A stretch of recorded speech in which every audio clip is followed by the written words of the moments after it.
Desculpem, amados, no vídeo anterior houve um problema aí. Agora estou a retomar a segunda parte, começando aqui a resolução 2016, exame de admissão UEM, começando a partir do número 45 para frente. Então vamos a isso, vamos estar aqui acompanhando, né, até o fim, até que não falta muito, falta muito pouco.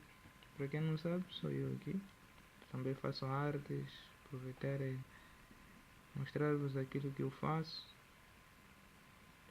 Então vamos ao que interessa.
Obrigado aí por ter acompanhado o vídeo até o fim.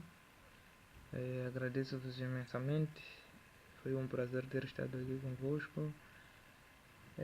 Agora tudo chegou do vosso lado, peço que compartilhem e deixem algum comentário aí, alguma dúvida, podem deixar aí embaixo.